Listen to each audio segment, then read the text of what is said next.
Hello, Kerem. How are you? Hello, Brooke. Thank you. Thank you. And you? Yeah, very well, thank you. So, what have you been up to since we spoke last? Um, Nothing so much. I just traveled to my family's place and seen my parents after 3 months' time because of the corona incidents. And also, I saw my father-in-law and mother-in-law. I don't know in English, can we say parent-in-law? I don't know. We would often say maybe your in-laws. At least in Australia, we would say that. Okay. Yeah. So, And we are still waiting the summer because June has been already started, but the weathers are still cold. mhm. So we are waiting to we are waiting summer to come. Sure. And of course, Right. in Australia, opposite, you are waiting the winter. Yeah, and in Colombia, nothing. I'm waiting for nothing because it never changes. So, right on the equator. So it's pretty much in Bogota a constant 20 degrees all year round. So, Okay, okay. yeah. Okay, fantastic. Now, and have they lifted all of the restrictions with regards to coronavirus? Actually, after the 1st of June, restrictions are not applied anymore, Okay. and not so much, but everything seems a little bit normalized. Okay. So it's kind of a strange kind of normal then. Yes, yes, Yeah. it's a new normal standard. Sure, sure. Yeah, exactly. Wow, what a weird world. There we go. Well, in Colombia, we have got some restrictions still. Well, mostly all of the Mhm. restrictions are still in place, but we're allowed to go outside for 2 hours per day now. So Mm. I'm going to try and take advantage of that tonight and maybe go for a bit of a walk somewhere. I don't know where exactly, but it's going to be strange because I'm not sure how many people will be out. And I thought, well, I said to my wife, let's go for a walk tonight. And she said, well, I don't know, maybe it's dangerous because there's nobody outside now. So it could be, more risky to help. Actually, I don't think so. Probably everybody attacked to outside Maybe. enormously and would be very crowded because from Turkey, as I know, for example, at the end of curfew days, the curfew ends midnight. Right. Generally, government applied curfews, for example, from Friday midnight to Sunday midnight. And Mhm. even after midnight, 1 minute past 0 o'clock, everybody went outside. All So right. Okay. it There you was go. so interesting because Yeah. what are you going to do in the middle of night on streets? But Yeah. getting some freedom. People try to go outside and have a walk. Sure. So probably at there you will face something like that. Yeah, I suppose so. So many crowded people will go outside. Probably will be crowded traffic, hot traffic Yeah. on streets. So Yeah. you should be careful because of the virus. Yeah, absolutely. And I thought, I suggest you not to go out. right. So you don't think I should go? No, you shouldn't. Hmm. Yes. I think I need to. I don't know. I feel like I was thinking about it and I had the attitude that I would stay inside until this goes away. But I don't know how long this will last, it could be a year. Who knows. Hmm. And I was sort of thinking maybe we have to take some calculated risk. And that is to say, like I could go outside, but maybe go to areas that I might think will be less crowded, or try and avoid people basically as much as possible, and of course wear a mask. And I thought maybe if I do that, like it's a way to kind of maintain my sanity and also stay relatively safe. But Yes, you can do something like that, but uh, even even you take all precautions, I don't suggest you to go outside right, because sure. I know it's all, of course, my estimation, my prediction. Probably, in high possibility, so many people will go outside. Right. Instead of normal days, when you compare with the normal days, there is a normal fluctuation, but these days are not so normal. So probably almost everybody will go outside.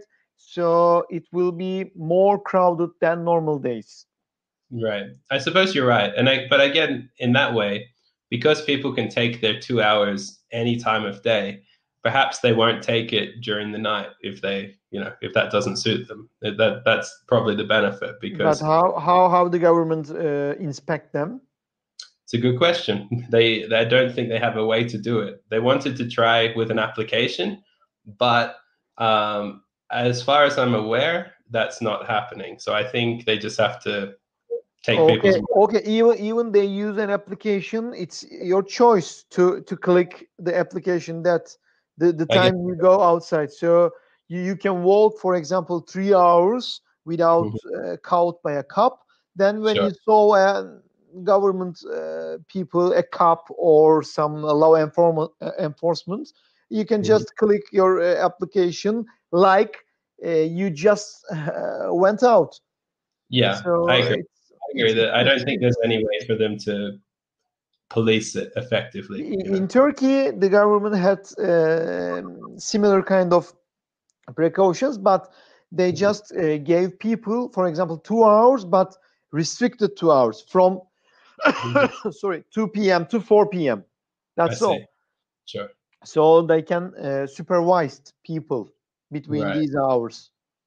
Right. I see. Yeah. Well, I guess that makes it easy for people easy for them to supervise it, like you say. But then it, like you also mentioned, it creates the problem of everybody going at the same time. So yeah, it's a good question. I don't know the answers. I mean, I think it's a messy situation, especially here, because I think that I don't know if I mentioned before, like the economy in developing countries is more precarious, maybe, if we're comparing it to somewhere like the United States or Australia or something like that. So yeah, I don't know. We'll have to see. But I don't know. I'm relatively confident that if I stay kind of within the area close to my house, I think I can avoid people, because I can see now, like, I mean, there's not really many people outside here. So I don't know. I'll be careful. I promise. I'll see. But yeah. I don't want to see you on next time with a green face. Yeah. Exactly.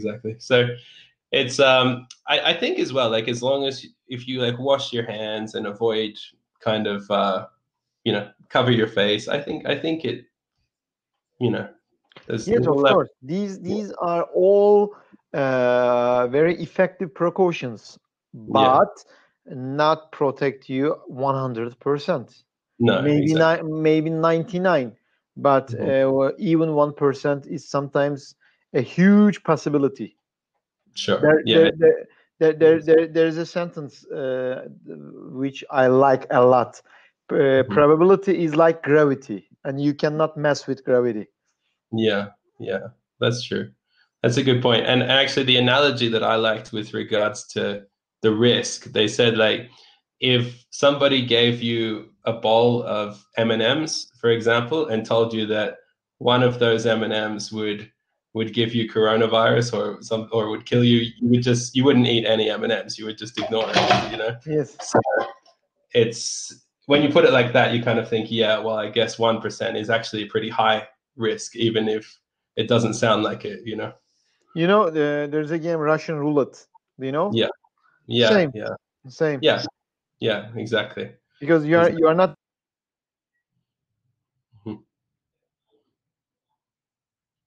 So I lost you for a second there, Kerem. Can you repeat that? Sorry.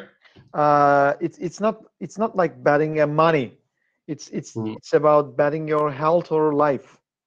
Yeah. And so you shouldn't take risk, even it's not 1%, even it's 0.001%.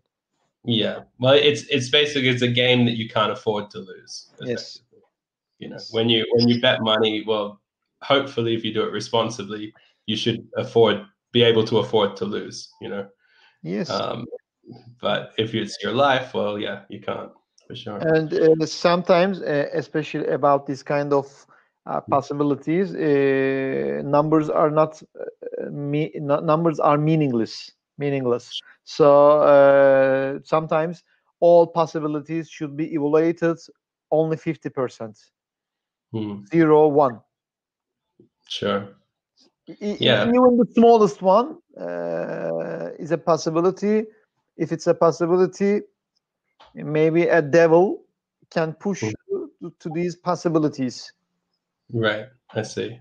Yeah. Yeah. That's a fair point. That's a good point. So I take it that you're staying home then. You're not going Yes. anywhere. Yes. I wish I could convince you. Yeah. Well, I mean, you make good points. So I don't know. I'll weigh it up. And there's every possibility. I mean, actually, I've wanted to go out the last 3 nights and I haven't done it. So maybe I won't today either. Send your wife to try outside. Tell her just go outside. I'm coming in 15 minutes, and then call her to ask about the situation. Then go outside. And if it's so crowded, just lock the door and turn off your phone. Oh, God. Yeah, maybe. I'll tell her, like, you have to go stay at your mom's house. Put your headphones, open Iron Maiden with the highest volume of sound, and just lie down, not to hear anything. Just pretend that nothing's happening. Yeah. After 15 days passed, you can unlock the door. Yeah, good strategy. Well, yeah, I suppose it's true. And I mean, well, they say that the virus stays alive on surfaces for hours, you know, so somebody could have, you know, touched something like a pole or something, and you touch it, and then you have the virus on your hands. You don't have to necessarily have contact with the person. So it's yes, it's a possibility, but actually, coronavirus is heavier than other type of viruses. So generally, it's dropped down. So to be caught coronavirus, somebody with a virus should bless out to his or her hand or cough, and then touch somewhere, and you should touch there in a couple of time, for example, maximum hours, because after some hours, if virus cannot find a living organism, probably will die. So in short time, you should touch the same place. Then it's not enough. You should smell your hands with your mouth or nose, and still there is not a 100%. There is some possibilities that you could be caught. Right. But possibility is possibility. Yeah, it's very, very fast. How can I say fast? It's like fast spreading virus. Right. They I think describe it super spreading type. Right. Yeah. I actually was reading something about this maybe 2 days ago, let's say, and this was about South Korea, right? And you might have heard about, in the early days of the virus, there was a person who came from Wuhan, or a couple that came from Wuhan and went to a church, and many people in the church ended up getting coronavirus. But they had one woman who had gone to not the same service. She went to a church service later in the day at the same service. And when they reviewed the security footage, they realized that she had sat in the same seat as the infected couple, or one of the seats that the infected couple were sitting in, and got it from the seat maybe 3 hours later or something like that. So that was sort of when they realized that it could be transmitted on surfaces and maybe survive for a time. But yeah, yes, but these kind of stories are a little bit rumor. It could be true, okay, but there is no 100% proof of it. sure. Yeah, you Because they're can. telling, sometimes people tell stories with exaggerations. So Right. when they exaggerate it, you shouldn't believe 100% of the story. Maybe this this woman, maybe caught the virus from somewhere outside of the church. We don't It's know. possible. And accidentally sit the same seats. So we don't know, and they probably don't know. They just have their best shots, best guesses. Yeah, you're right. I mean, essentially, it could be a coincidence. You're saying, like, Yes. there's no 100% guarantee that that's the reason she caught it. Yeah. The life taught me that very important thing, especially about these kind of things. When someone says something, before making a decision, it's a bad habit for me, but I'm a very experienced manager, so I should calculate the risks. So I always think, could he say lie? But listen, it's important. I'm not telling could he say, could he exaggerated, or it's a misunderstanding. I am telling you there is also a possibility that he can say directly with a conscious lie to cheat me. So it's one of the important possibilities. So just I put this in my mind, in back of my brain. Then okay, let's move on. But I always think there might be a trick, there might be something wrong, and I always approach these kind of situations with a suspicion. Right. Yeah, that's the attitude, I think. And it's the main it's the maybe number one rule of starting a scientific theory: suspicion. Yeah, you got to ask what other explanations could explain this. What are the other possibilities? Yes. Yeah, and I think as well, like, well, that's been my attitude towards a lot of the conspiracy theories that people have. I say, okay, so maybe this could be a hoax, maybe it could be designed by somebody in a lab, but what are the other possibilities, and which of those possibilities are most likely? I think sometimes people believe the conspiracies because they want to, and it could be that they're true. Could be that they're true, but sometimes I don't feel like they give fair consideration to all possibilities. They want this one, it's something psychological. Yeah. It's something psychological. I'm not saying that I'm the healthiest one. Maybe I'm the sick one. I don't know. But sometimes I and my wife discuss about these kind of things. Just for example, she tells me a story about her friends, and in the middle of story, if I have some bad feeling about this story, I just ask her that, did you see with your own eyes, or did you hear with your own ears? No.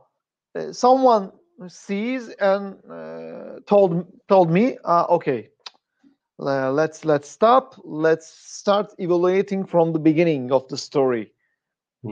These kind of things, and I'm trying to give her the same feeling, same suspicions, to think about it, to evaluate, and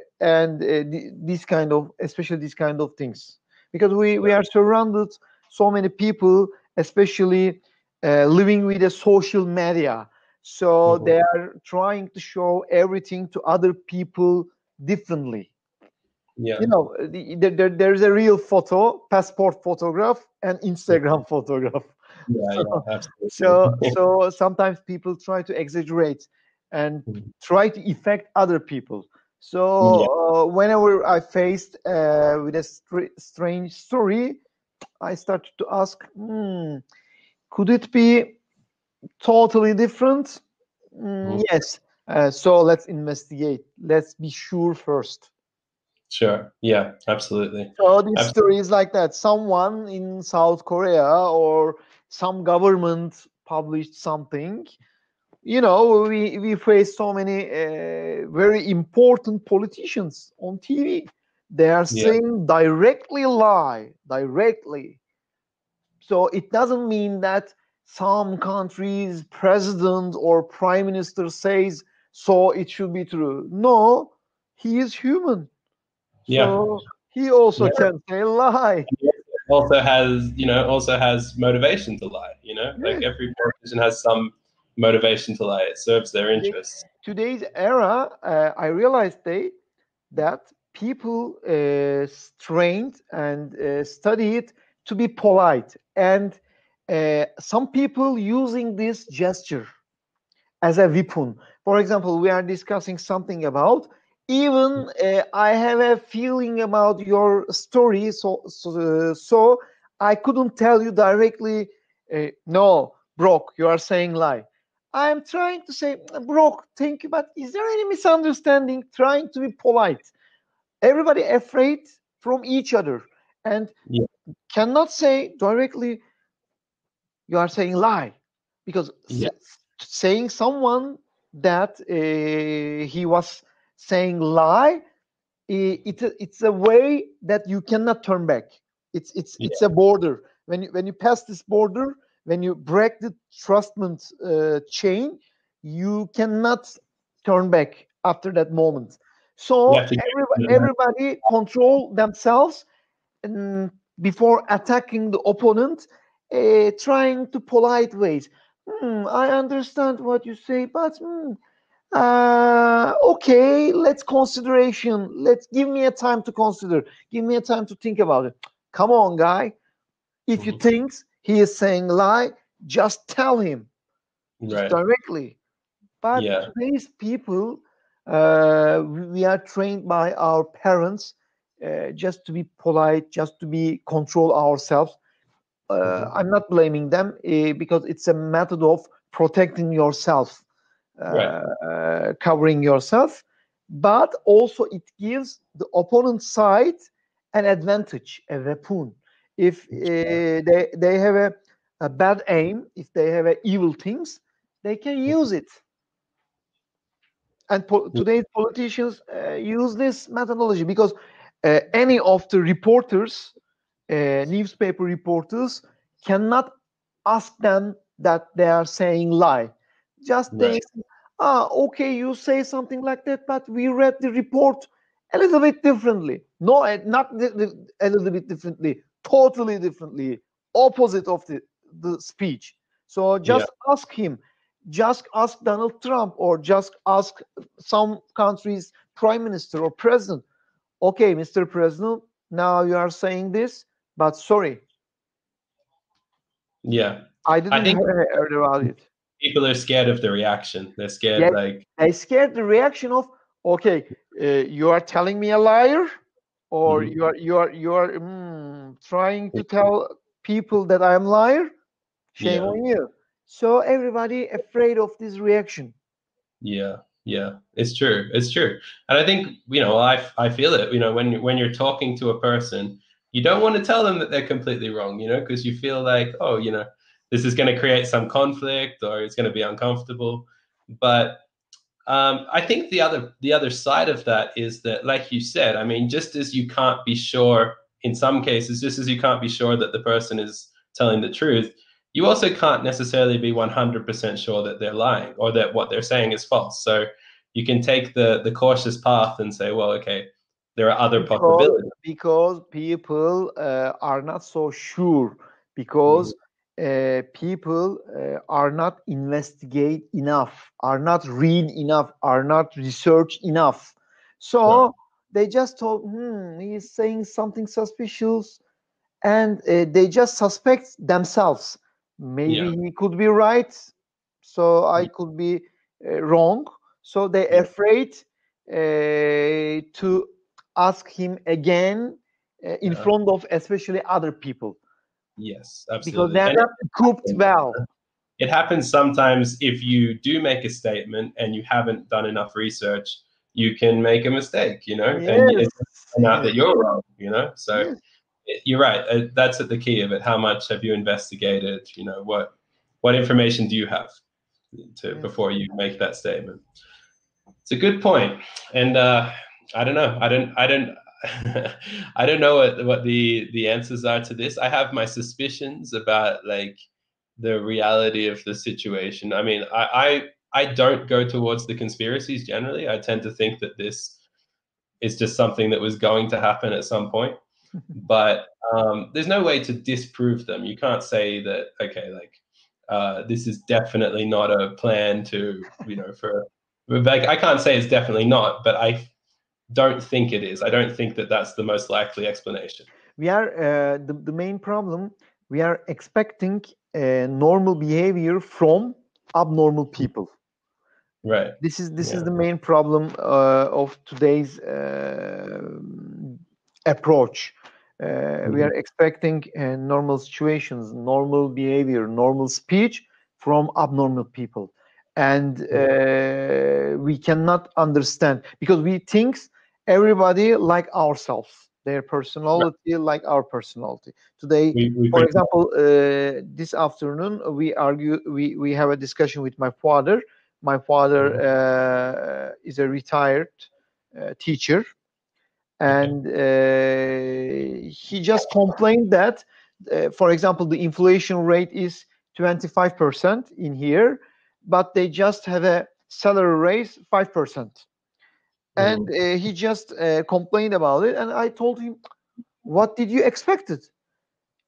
If the government, for example, gave you the same rate with the inflation, so there shouldn't be an inflation.